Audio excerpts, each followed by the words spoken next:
small, our wisdom too limited, our time here too short to waste any more of it in winning fleeting victories at other people's expense. The Clinton Global Initiative, which brings philanthropists and CEOs together with nonprofits to make concrete commitments aimed at some of the world's toughest problems. Almost 10 years in, they have leveraged billions of dollars in assistance in more than 180 countries. CGI was designed to tackle big global challenges in bite-sized pieces, with the conviction that regardless of size or scope, our problems will yield to concerted action and innovative partnerships of individuals, NGOs, businesses, and governments. We have to now find a way to triumph together. All the problems that we face, from climate change to financial contagion to nuclear proliferation, are too complex and cross-cutting for any one government, or indeed for governments, to solve alone. Because we believe that ending hunger is not only possible, but it is both a moral and strategic imperative. Hillary Clinton is trying to shift the spotlight to global warming, the presidential contender unveiling her plans to combat climate change. Together with innovative partners from the public and private sectors, we're working to make homes, universities, and cities more energy efficient. We share a common future, and we are here to find common ground. Women must be empowered. It's classic Bill Clinton, by using his birthday to help the causes he champions, from combating climate change to obesity and even HIV/AIDS. Help bring new dignity and respect to women and girls all over the world. And in so doing, bring new strength and stability to families as well. We are trying to do something no one has ever done before. A new report today claims that the Clinton Foundation gives about 10% of its money that it raises to actual charities and the services that they offer. It has been reported you've made $5 million making speeches. The president's made more than $100 million. Well, if you have no reason to remember, but we came out of the White House not only dead broke, but in debt. 6 years ago, Hillary Clinton was about to become Secretary of State. Barack Obama had nominated her. Everyone knew she was going to be confirmed by the Senate, going to be confirmed easily.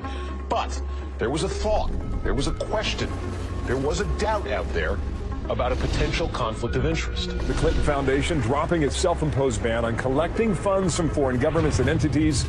And now the Washington Post reports total contributions to that foundation amount to $2 billion. There's a lot of money sloshing around. Everything is blurred, and it's not good. The questions scream out at me. What in the world happened with the foundation and these ulterior motives and this money and the email server? I'm sorry. Those scream out at me. The amount of schmoozing involved and crossing lines and one person putting money in a foundation and then Clinton getting unbelievable amounts for his speeches, contracts going one way or another, it's not good. I look forward to working with all of you, particularly the appropriators.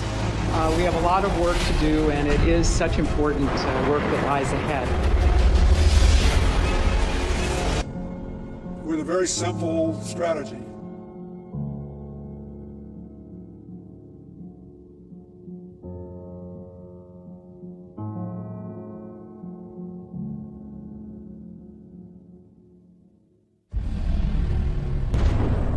It's really not the fault of the African people.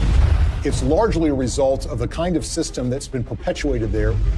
You have these oligarchs which dominate these countries that oftentimes have natural resources that can be very lucrative. And these oligarchs strike deals with foreign corporations or foreign governments who in effect prop them up and put them in power. And in exchange, these oligarchs give these entities access to rich mineral deposits. And the Clintons, you would expect to be opposed to this sort of thing, and that's at least what their language does. Our countries have deepened our cooperation on many issues, including good governance and transparency, energy, regional security, and advancing peace and development in the Niger Delta. The problem is, their words are different from their actions. Rwanda has clearly taken an impressive trajectory of development, and the people here still think Kagame is the man to take them to another level. President Paul Kagame has walked all around the crowd, thanking the people for electing him unopposed as chairman of the RPF or president of the RPF for another 7-year term. But his critics say that far from entrenching democracy in Rwanda, he's actually eroding it by silencing his opposition.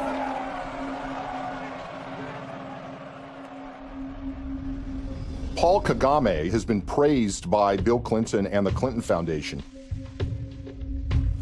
But the fact of the matter is Paul Kagame has a terrible human rights record. He's accused of aiding military operations in the neighboring Democratic Republic of Congo, and that actually forced the recruitment of child soldiers. The UN has identified him as being involved in activities that entailed massive human rights violations. The newer opposition parties that have been formed in the last year or two have one by one been silenced or otherwise excluded from the race.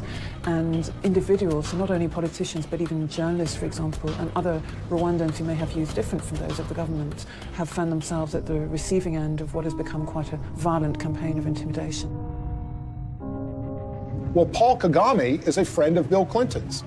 I want to say a special word of appreciation for the leadership of President Kagame. I'm greatly humbled to receive this Clinton Global Citizen Award. He's actually given awards by Bill Clinton for his conduct as the leader of that country, and they regale him as a great military leader. This is the sort of legitimization that we don't want of these kinds of dictators and leaders. That's the kind of legitimization that the Clintons have engaged in. And they've done it in a way that creates commercial opportunities for donors and friends and allies who want to do business in Africa.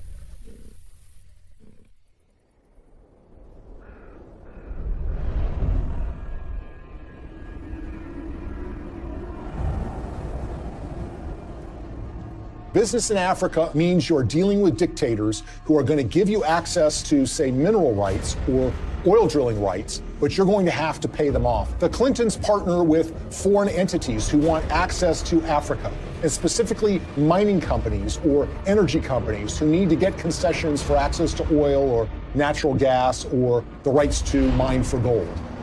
Those two make a powerful alliance because these companies will give money to the Clintons, either in the form of speaking fees or in the form of donations to the Clinton Foundation. And the Clintons will then, in effect, do their bidding before the halls of power and corridors of power in Africa. And they will go to foreign governments and encourage them to do business with individuals who are putting money in their pocket.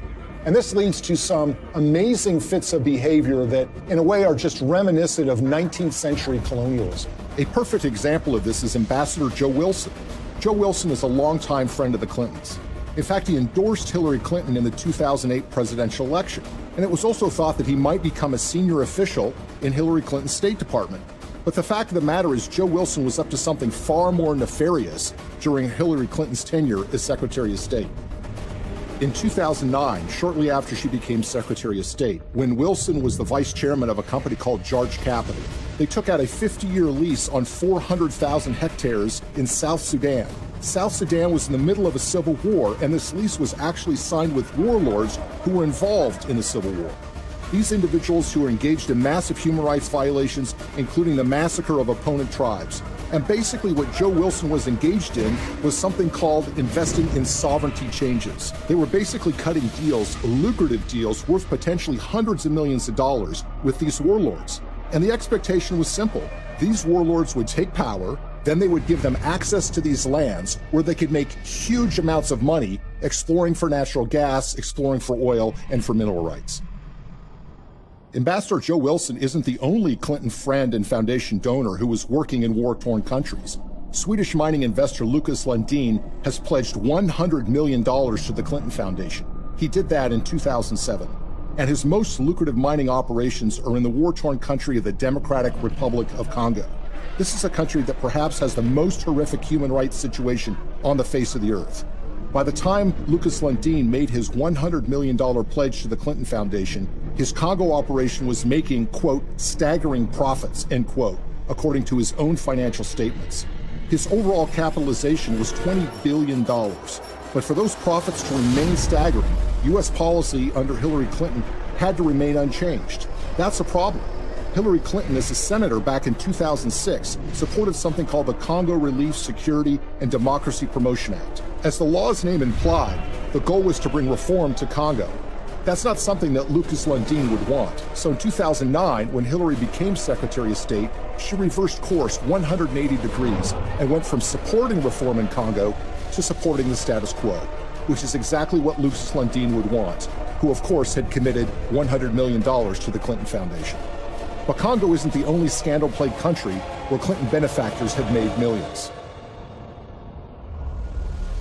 Africa's most populous nation, Nigeria, is full of promise, but fulfilling that promise is sometimes a struggle. Plagued by corruption and mismanagement, the resource-rich country has a poverty rate of over 50%. Look at a country like Nigeria, which is really a cesspool of corruption. In fact, people will say it is perhaps the most corrupt country in the world. It's rich in natural resources, it produces a lot of oil, but that money never trickles down to the people. It goes to the oligarchs who run the country, who oftentimes take that money and put it in Swiss bank accounts in a way that, of course, the people of Nigeria can never benefit from. And you see, there's a federal law in the United States which says if foreign governments that receive U.S. assistance aren't transparent in how they spend that money, that they will not be able to get U.S. foreign assistance anymore. It's about transparency. But there's a way around that law. You can get a waiver from that law. How? By getting the U.S. Secretary of State to grant you a waiver. We intend to remain very supportive on your reform efforts. Thank you for mentioning the work we did together on the elections. We're also very supportive of the anti-corruption reform efforts, more transparency, and the work that you and your team is also championing, because we really believe that the future for Nigeria is limitless. So in the case of Nigeria, they receive hundreds of millions of dollars in U.S. foreign assistance. They've not made progress in being more transparent. And of course, they've gotten exemptions from Hillary Clinton while she was Secretary of State. What's so curious about this is what was happening commercially to the Clintons while this was going on. Bill Clinton, for the first time ever, gets paid highly lucrative speeches in Nigeria, which had never happened before. In fact, he gets paid to do 2 speeches for $700,000 apiece by a businessman in Nigeria who just happens to be close with the president of that country. Keep in mind, by the way, that his normal speaking fee is less than $200,000 a speech. So this was an enormous payday for Bill Clinton. Okay, now we'll begin the panel.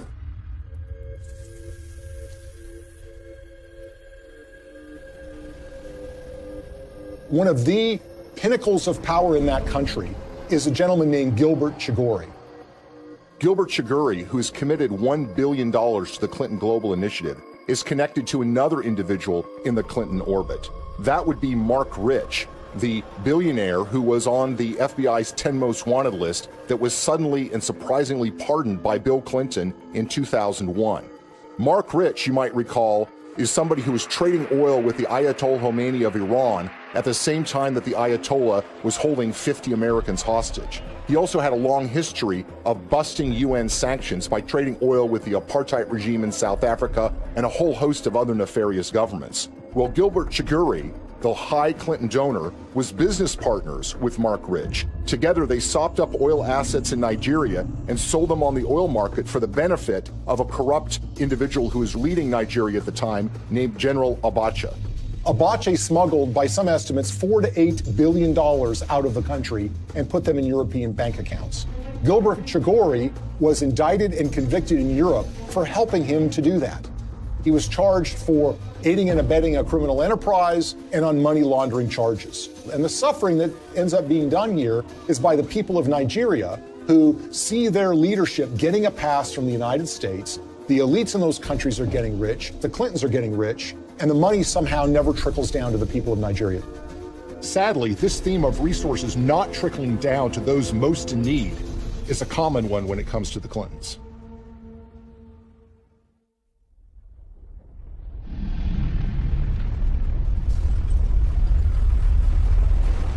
As we told you at the start of tonight's program, a major magnitude earthquake has hit the island of Haiti in the Caribbean. The quake measured around 7 points on the Richter scale, and its epicenter fell just 10 miles from the capital, Port-au-Prince.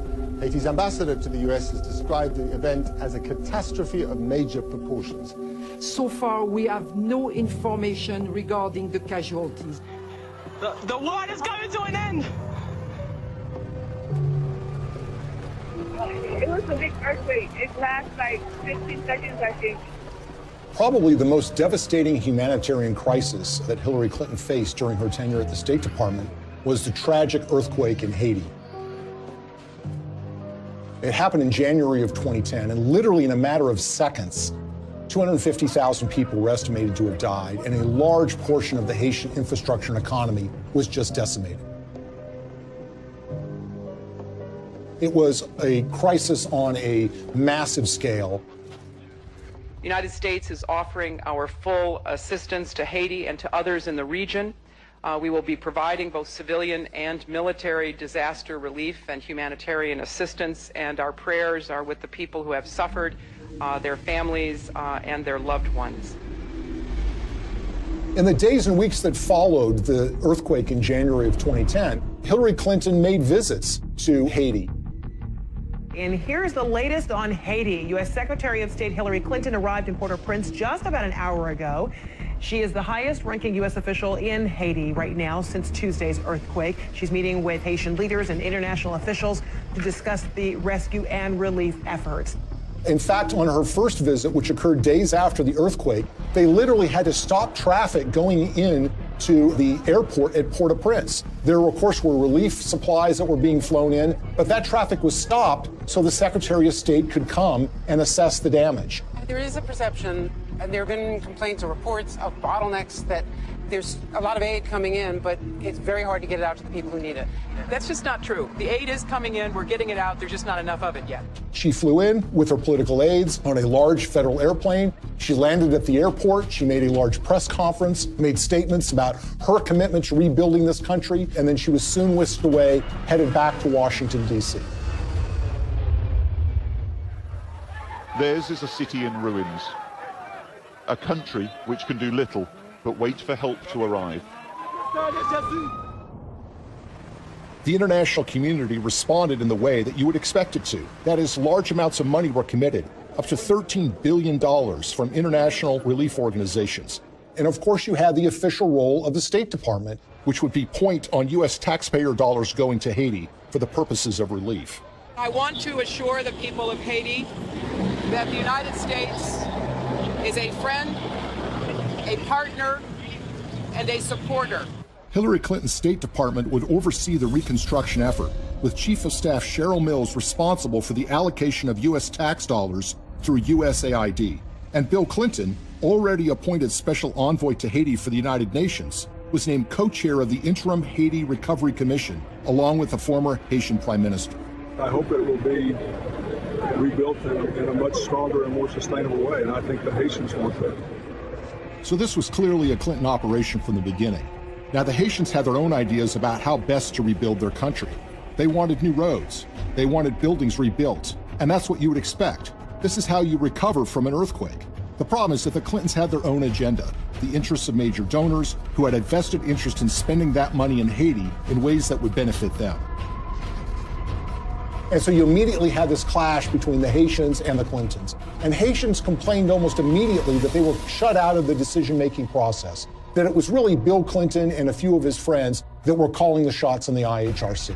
And they made some monumentally bad decisions that not only didn't benefit the Haitian people, but ended up putting money in the pockets of major Clinton donors who had economic stakes in Haiti. We have been united behind a single goal: making investments in this country's people and your infrastructure. So it's a classic example of what some people call disaster capitalism.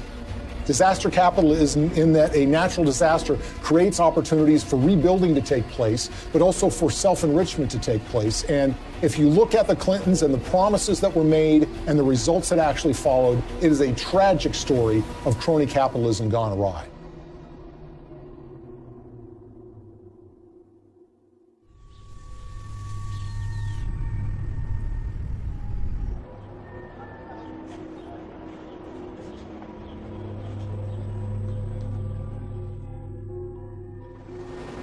The single largest relief project that the United States committed taxpayer dollars to, $124 million to be exact, was a project called Caracol, a textile factory that was built in the northern part of the country that was supposed to create some 60,000 jobs and was supposed to create tremendous economic growth. There's a problem here already. You see, the earthquake affected the southern part of Haiti. The northern part of the country was entirely unaffected. But who are the beneficiaries of this? Companies like Gap, Target, and Walmart, to name a few. The Caracol factory was built, which didn't create 60,000 jobs. It created barely 5,000 jobs. But the major American companies who got textiles tariff-free, made at low wages, benefited enormously. And the end effect on the Haitians was very, very minimal. If you look at some of the infrastructure projects that were undertaken, the Clintons had very grand plans to build large tracts of homes, and there were contractors that were selected for those projects. Sometimes the contractors had experience, sometimes they did not. There's one company in Florida that spent $1 million getting equipment into Haiti. They had experience in disaster relief, but according to the owners of that company, they only made a small donation to the Clinton Foundation. And guess what? They didn't get any relief contracts. On the other hand, the contractors who did win the awards were given the opportunity to build homes, and in some instances were supposed to build tens of thousands of homes for Haitians. They ended up building a fraction of that. For instance, the New Settlements program was supposed to build 15,000 homes for $53 million.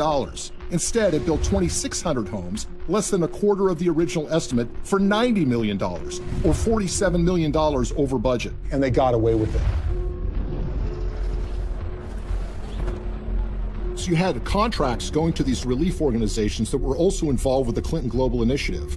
And you had this one organization, Dahlberg, that was supposed to do an assessment for relocating people that suffered from the earthquake. They determined that people should be moved to a site that happened to be on a cliff that was highly unstable. USAID's Inspector General reviewed Dahlberg's recommendations and found them basically unusable. One member of the USAID shelter team was quoted by Rolling Stone magazine as saying that the recommendations were so bad, it looked like the team never even got out of their SUVs. Another person said that only one of the people that was sent to Haiti by Dahlberg actually spoke French. Telecom mogul Dennis O'Brien is one of the world's richest people, and he's finding opportunities in the poorest country in the Western Hemisphere. The Irish billionaire is the largest private investor in Haiti through his company Digicel, and he's now leading the Clinton Global Initiative efforts down in Haiti. Probably no one came out better in the Haitian reconstruction effort than an Irish billionaire named Dennis O'Brien. He was a Clinton Foundation donor, giving them between $5 and $10 million.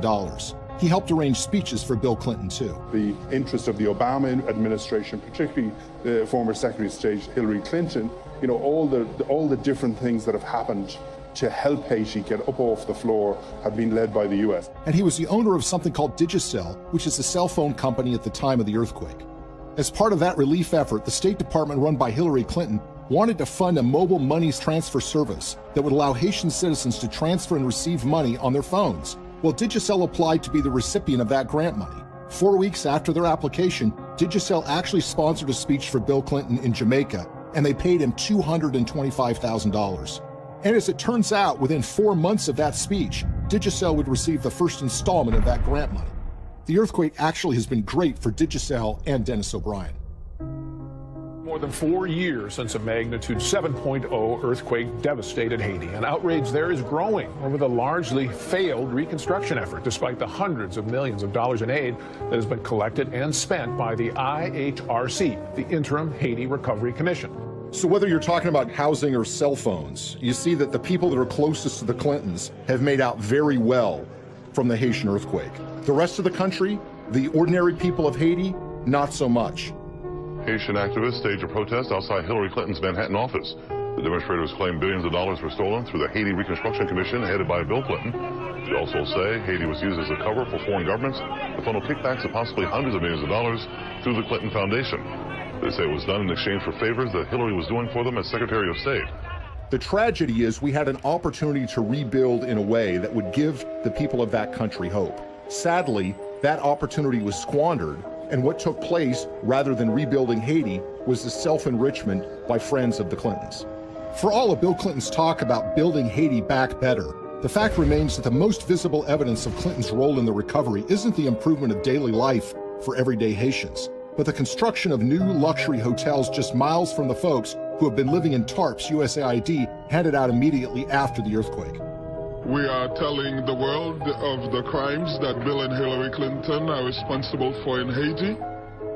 But while the world eventually lost interest in Haiti's recovery, the influence and connections afforded to donors from the Clinton Foundation appear to have been lessons learned by others. So how much do connections to the Clintons matter when you're talking about Haiti? Consider the case of gold mining. The government of Haiti had not granted a gold mining concession in 50 years. They decided to do so during the reconstruction of their country, which was being overseen by Bill and Hillary Clinton. What company did they select to get this gold mining permit? A company called VCS Mining. VCS Mining had very little experience in gold mining, but what did they have? They had connections. Shortly after they got that concession, someone joined their board of directors. It just happened to be Tony Rodham, brother of Hillary Rodham Clinton.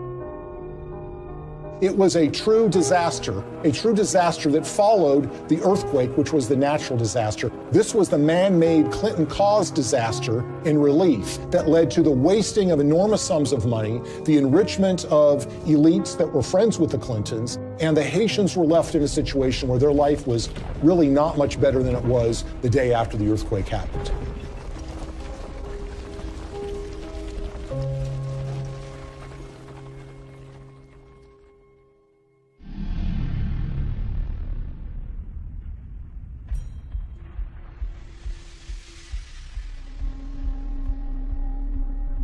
An ambitious pipeline is firing off a war of opinions. Environmental activists marched in Washington today to protest plans for the Keystone XL oil pipeline. A $7 billion project to transport 800,000 barrels of tar sands oil a day from Canada down to the Gulf Coast. In Washington, a showdown on the Senate floor today over the Keystone XL pipeline. The vote to approve the controversial project has big political implications. The pipeline would create 20,000 jobs, but opponents say the environmental risk is too great. One of the touchstones of the climate change debate has been the Keystone XL pipeline. It's designed to carry oil from Canada through the United States to refineries in Louisiana and in Texas. The environmental movement has wholeheartedly rejected this deal from the beginning because they believe that it's going to further contribute to the problems of climate change. Pipeline. 1. We are the people. 2. You can't ignore us. 3. Now, you would think that the Clintons would be opposed to the Keystone XL pipeline deal because of those concerns. And perhaps they might be, except for one or two problems, or should I say 1 or 2 million problems. You see, when Hillary Clinton became Secretary of State in late 2008, there was already an issue related to the Keystone XL pipeline sitting on her desk. She was going to have to sign an environmental and economic impact statement and decide whether the Keystone XL pipeline should go forward.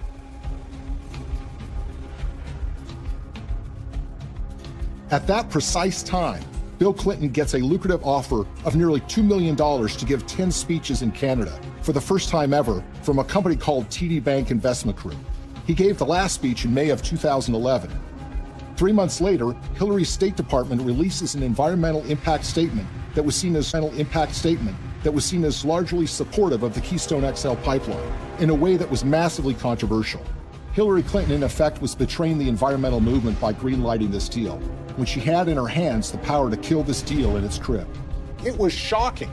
Organizations like Greenpeace and Friends of the Earth were stunned. They wanted investigations, but everybody was mystified. Nobody could understand why Hillary Clinton would sign off on this deal, particularly when she had been in favor of dealing with climate change, and her boss, Barack Obama, by all indications, seemed to be opposed to this deal as well. It's also a time for a new approach to climate change. We know we've got to deal with global warming. We're seeing the effects of it. We need to invest in clean energy technology today so that we can create new high-paying jobs to protect our environment, to grow our economy, and to finally break our addiction to foreign oil. How did we go from the Clintons being in favor of fighting climate change and dealing with fossil fuel dependence to Hillary Clinton signing off on the Keystone XL pipeline? The evidence that we found was that it was about the money. This was not a philosophical change. This was not a new way of thinking about global warming. This was a way of taking $2 million in cash to essentially buy a decision by the Secretary of State. Why is the TD Bank Investment Group so interesting? Because they just happen to be one of the largest shareholders in the Keystone XL pipeline itself. When we looked at Bill Clinton's pattern of giving speeches, we looked at who was paying him, when they were paying him, and if they have ever paid for a speech before. What's so stunning is that TD Bank had never sponsored a speech by Bill Clinton before. And then suddenly, in late 2008, when Hillary Clinton has been announced to be the Secretary of State, and when sitting on her desk is the matter of the Keystone XL pipeline, they suddenly decide to sponsor these speeches. And when people realized that the Clintons had pocketed about $2 million at the precise time Hillary Clinton was making this decision, it all now suddenly made sense. Because as we've seen repeated over and over and over again, when it comes to the Clintons, you have to follow the money. And in the case of the Keystone XL pipeline, they seem to have abandoned their principles, their commitment, as it was, to combating global warming and dealing with our dependence on fossil fuels. They jettisoned that when $2 million showed up and suddenly came out in favor of the Keystone XL pipeline. When you see this sort of pattern of behavior, you can't come to any other conclusion that it's a system of pay to play. And again, other entities appear to have picked up on this business model too. Well, Bill Clinton has been paid enormous sums of money over the years to give speeches. On average, he gets a little less than $200,000 per speech. But something happened in late 2008. His speaking fees skyrocketed after he'd been out of office for years. The reason was his wife had become Secretary of State. In fact, 11 of the 13 speeches for which Bill Clinton has been paid $500,000 or more occurred precisely when Hillary was the most powerful diplomat in the world.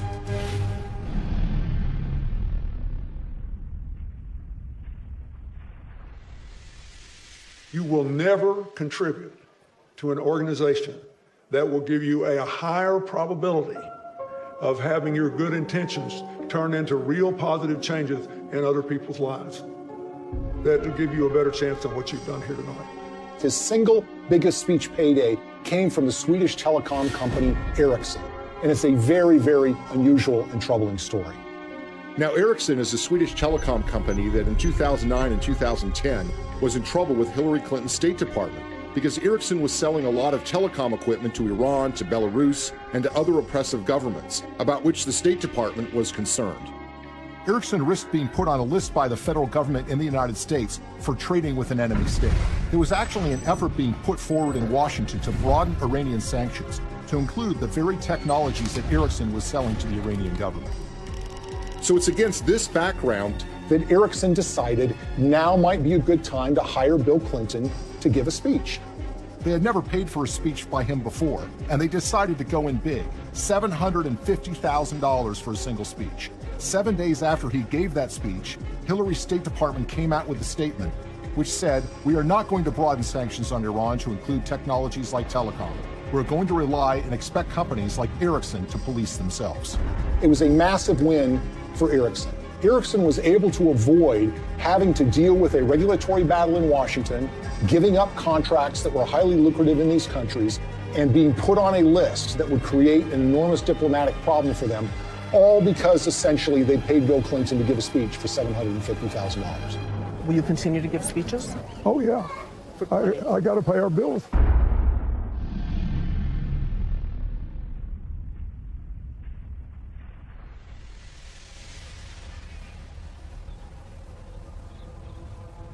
So the question is, why do we see the Clintons reversing decades of policy positions that they've held so closely on issues like human rights and environment? And a big clue comes from the folks that are giving the Clinton Foundation literally tens of millions of dollars. And one, if not the biggest donor to the foundation, is a Canadian named Frank Giustra. Giustra is in the mining business, hardly something you'd call environmentally friendly. And he has interests all over the world. And he used his relationship with the Clintons to benefit those interests, regardless of the environmental concerns. A great example of this is what happened in Colombia. What's so interesting about the relationship that the Clintons have with Frank Giustra is they tend to show up in these foreign countries together at the same time.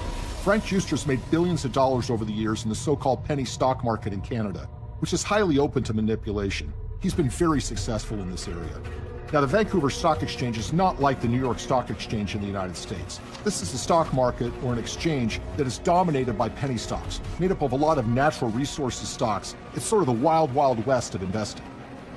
It's called Dodge City sometimes. And the reason is because there's a lot of speculators, there's a lot of misinformation that's put around, and there are a lot of mining companies that don't really have any assets, but will proclaim to have gotten the rights to some lucrative gold mine, let's say, and then they send that news out to the public in the hope that it will lead to a flood of people buying the penny stock so the shareholders can sell their assets.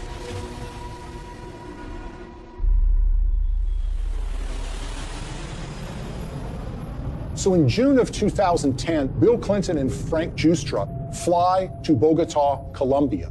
And who arrives there at roughly the same time? Secretary of State Hillary Clinton. The big thing from the news conference was where Bill and Hillary were dining the other night in Bogota. I had a chance to talk to her about her dinner experience in the Zona Rosa, and here's what she had to say. Dinner was good? It was excellent in every way. So it was like eating in the States, but eating in Bogota. Well, it was a real treat to be in Bogota and to be with people who love this city so much, including my husband. Now, in her memoirs, Hillary Clinton says that this is just a happy coincidence. But when you see what follows, you realize that this is no coincidence. The following morning, Bill Clinton has a breakfast meeting with the outgoing president of Colombia, President Uribe. Then, like a tag team, Secretary of State Hillary Clinton has a noon lunch meeting with him, and she grants him several favors, including technical agreements that the Colombian government wants. In the days that follow, something dramatic happens. Frank Giustra has 3 companies that get major concessions from the Colombian government: Pacific Rubiales, Petroamerica, and Prima Colombia Properties. One of those, Prima Colombia Properties, gets a concession to cut timber in a rainforest in Colombia along the Pacific coast.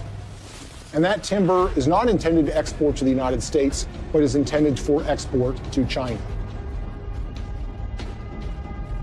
There's an outrage and upset environmentalists who realize what's going on, and eventually that permit is yanked by a future president of Colombia, but not before Frank Giustra's company is able to profit from cutting down these rainforests, which again is a behavior that runs so contrary to what the Clintons profess to be in favor of. We all know that in order to build low-carbon economies of the future, we need sustainable forests. I also know the future of our planet depends on healthy, standing forests. They've talked about the problems of deforestation. They've talked about the problems of the need for successful growing forests to mitigate carbon dioxide in the air. And yet, when this commercial opportunity was presented to a major donor of theirs, they seemed to be very much supportive of that and, in fact, helped to get him those concessions. He deserves the credit for this. This was his idea, not mine, and he raised the money. And it's an astonishing achievement. My job is to make sure that it's not in vain, that he gets the return on his investment and his compassion and his commitment. The Clintons appear to have changed their stance on issues even more significant than the environment, in ways that benefit those who have put money in their pockets.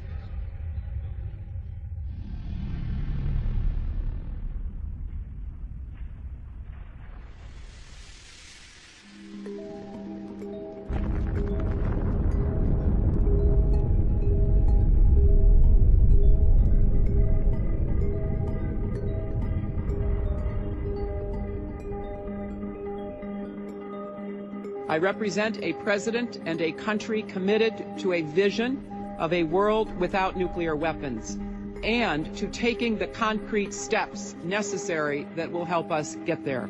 The Indian nuclear deal, I think, is so troubling because this is a core national security issue. One of the signature achievements in foreign policy for Bill Clinton was pushing the Test Ban Treaty and the Non-Proliferation Treaty. Today in New York, the United Nations General Assembly voted overwhelmingly to adopt the Comprehensive Nuclear Test Ban Treaty and open it for signature later this month. The NPT has been sort of the holy grail when it comes to nuclear disarmament, something that the Clintons have been supportive of, not just for years, but for decades. That was all thrown asunder in 1998 when the Indian government tested nuclear weapons underground. India's action threatens the stability of Asia and challenges the firm international consensus to stop all nuclear testing. These were tests that truly shocked the world. Even the CIA was not aware that these tests were about to take place. Clinton's reaction was volcanic. He felt betrayed by the Indian government, and as a result, he imposed sanctions on India, essentially saying, you're not going to get access to U.S. nuclear technology until you sign the NPT, the Non-Proliferation Treaty. In 2005, the Indian government wanted to get these sanctions lifted. Not only do they have an interest in expanding their civilian nuclear base, they live in a neighborhood where some pretty tough customers and rivals have nuclear weapons themselves. First of all, you've got Pakistan, which is right next door, which is widely believed to have nuclear weapons. And then you have China, a longtime rival of India, which has a nuclear arsenal. The Clintons said that they were in favor of giving the Indian government some access, but the problem is it didn't go nearly as far as the Indian government wanted. So in 2005, they started making donations to the Clinton Foundation. This morning, yet another shady donation to the Clinton Foundation has surfaced, this time tied to a donor from India, apparently a friend of Bill Clinton. We're talking about tens of millions of dollars from Indian interests flowing into the Clinton Foundation. And we're talking about at least hundreds of thousands, if not millions of dollars in speeches that Bill Clinton was paid by interested parties in the Indian nuclear deal. Amar Singh, according to Clinton disclosures, has given between $1 and $5 million to the Clinton Foundation in the push to get them to support Indian access to nuclear technology. He's a member of parliament who has gotten in fistfights on the floor of the parliament, who's been charged with bribing members of parliament to get certain pieces of legislation passed.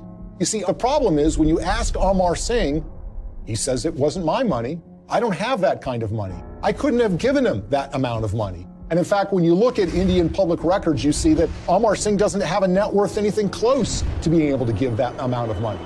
So where did the money come from? Well, sometimes the most obvious answer is the correct one.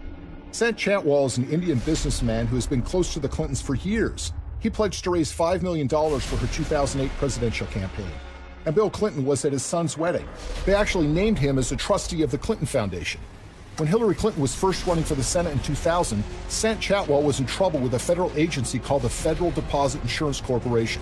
He basically owed them millions of dollars from unpaid loans. Well, in 2000, Chantwal throws a fundraiser for Hillary Clinton, and he brings in $500,000. A few months later, with Bill Clinton still president of the United States, Sant Chantwal's case with the FDIC was abruptly settled for a mere $125,000. So basically, the federal government got pennies on the dollar. He would actually go on to plead guilty for funneling $180,000 in illegal campaign contributions to Hillary Clinton, among others. And no one seems to have made the connection.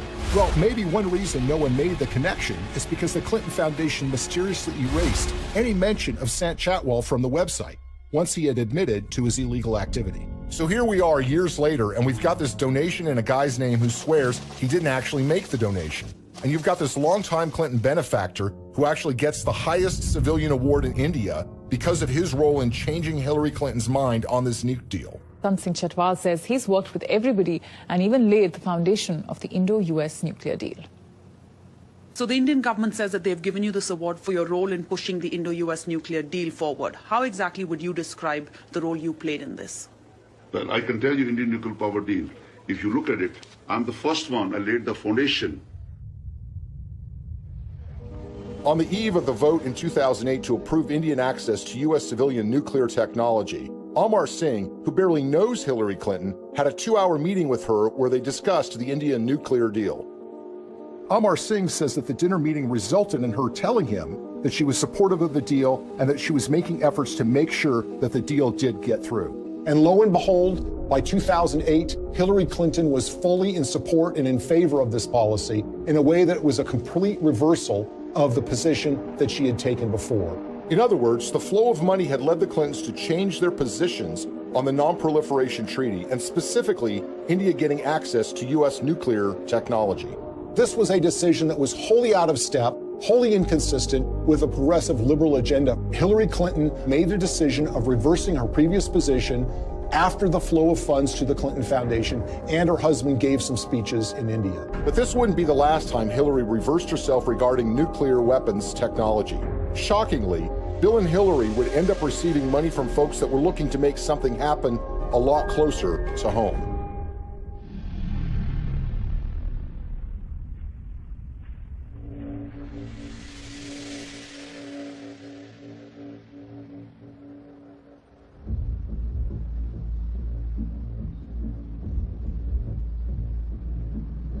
I think the Russian uranium story is perhaps the most shocking and most blatant example of how the Clintons operate.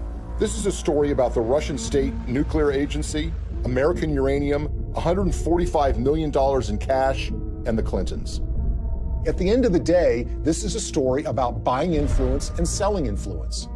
The Clintons are the sellers of influence, the Canadian investors and the Russians are the buyers. Bill Clinton had gone to the Central Asian country of Kazakhstan in 2005 with Frank Justra. Kazakhstan is a country that's been run since the collapse of the Soviet Union by a dictator named Nazarbayev, who shuts down political opposition and tortures political opponents. The ostensible purpose of the visit to Kazakhstan by Bill Clinton was to talk with Nazarbayev about AIDS, HIV. The problem is Kazakhstan really does not have an AIDS, HIV problem. So that explanation really doesn't make sense. What makes far more sense is that Frank Giustra wanted access to very lucrative Kazakh uranium mines. Kazakhstan is one of the largest producers of uranium in the world. Bill Clinton arrives there with Frank Giustra, and they have a series of meetings with Kazakh officials. There's a press conference where Bill Clinton stands with the dictator of Kazakhstan and he praises the human rights record. He praises that elections are being held in the country, and he even says that Kazakhstan should head up something called the OSCE, which is the Organization for Security and Cooperation in Europe. Think about that for a second. Bill Clinton is saying that a known human rights violator who's been condemned by human rights organizations around the world should head up a human rights organization. They go from a press conference to a dinner where Frank Giustra, Nazarbayev, the dictator of Kazakhstan, and Bill Clinton meet and talk. Well, 2 days after that meeting, Frank Giustra finally gets his uranium concessions worth hundreds of millions of dollars. A couple of weeks after that, Bill Clinton gets his $30 million from Frank Giustra, the first payment in what will become more than $100 million in pledges and commitments and donations made by Frank Giustra. So it's really, in a way, a simple story in that they all are walking away from the table with something that they want. Nazarbayev is getting the legitimacy of an ex-president, saying what a nice and kind leader he is. Frank Giustra gets his uranium concession, and Bill Clinton and his foundation get cold, hard cash. Now let's move to chapter 2 of this story, which is even more sinister. You see, the international uranium market is very competitive.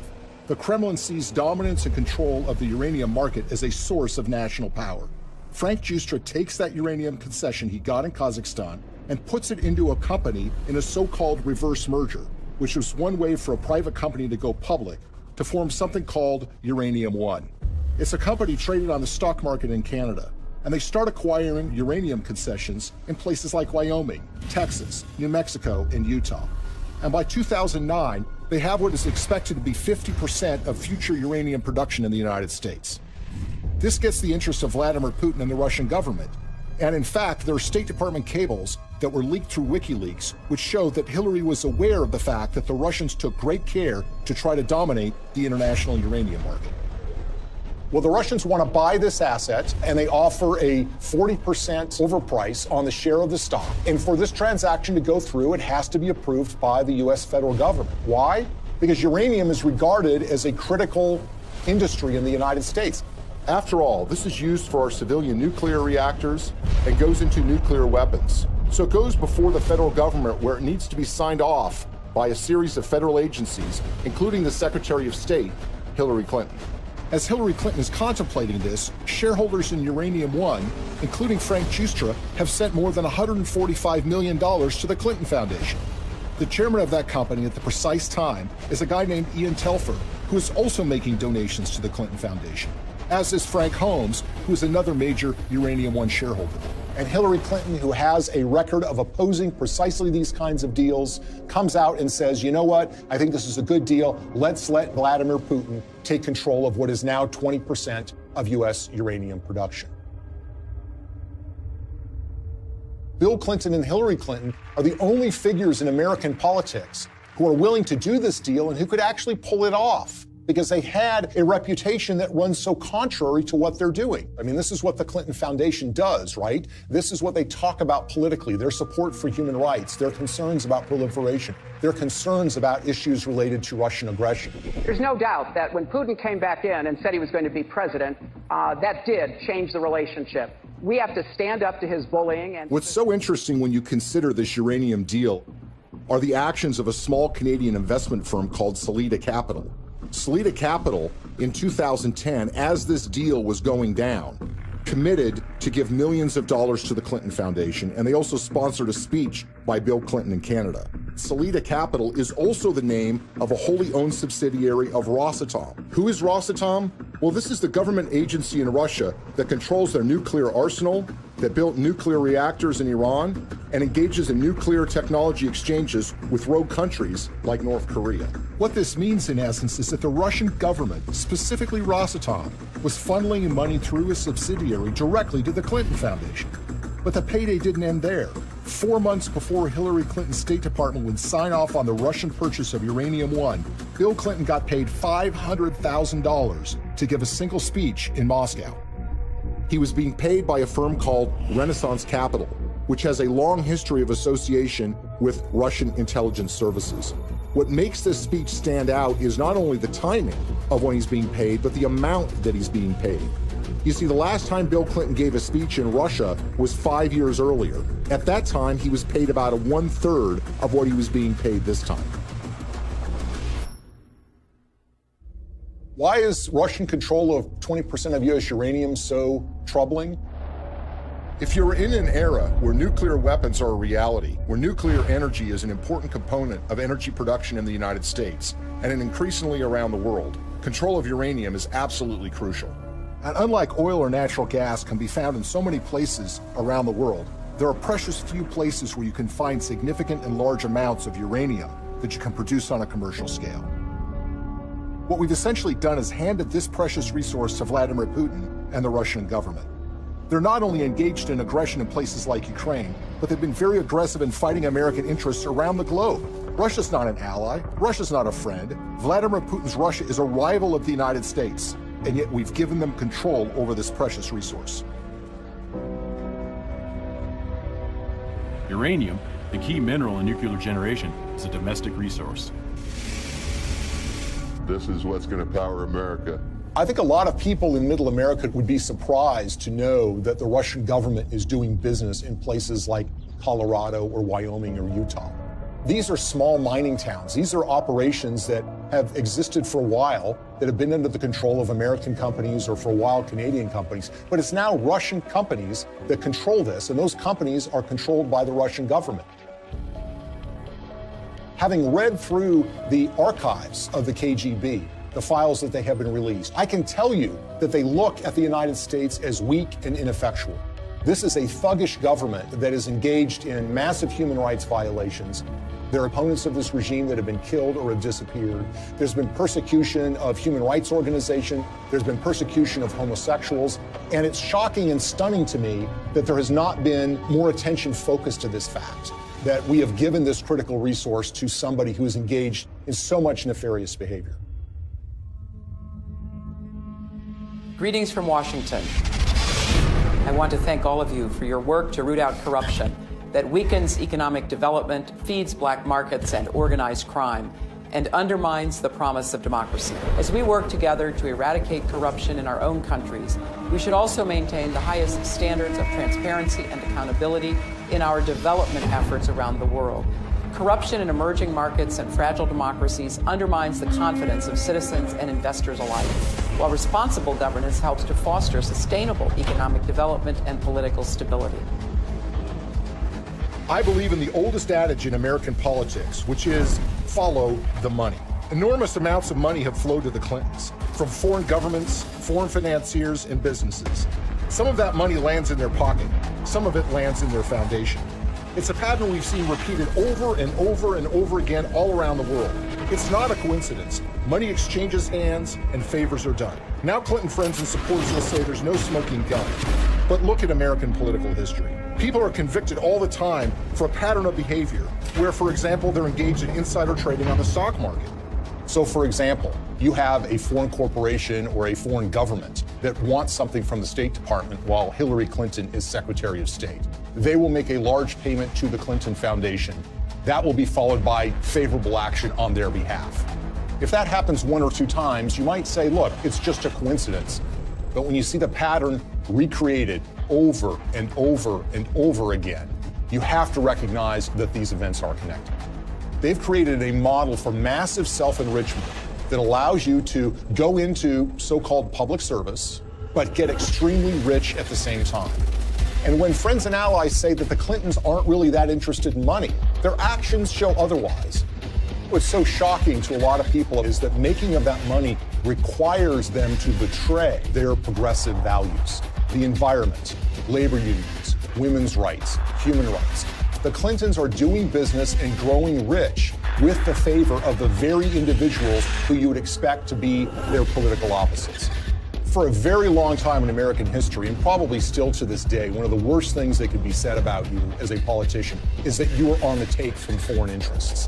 What the Clintons have essentially done is busted down the door and robbed the bank of that concept. So when people think of the Clintons taking foreign money, they think it's maybe an insurance company from Great Britain, or they think it's from a supermarket chain in Canada.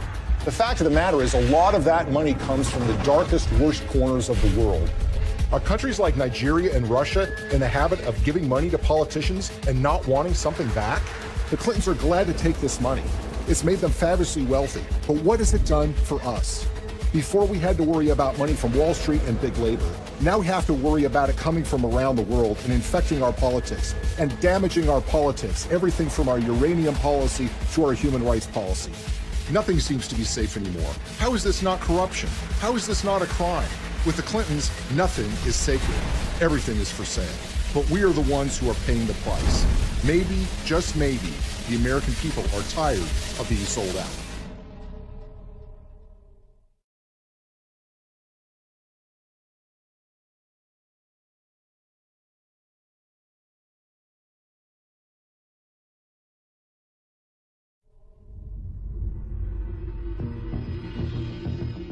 Yeah.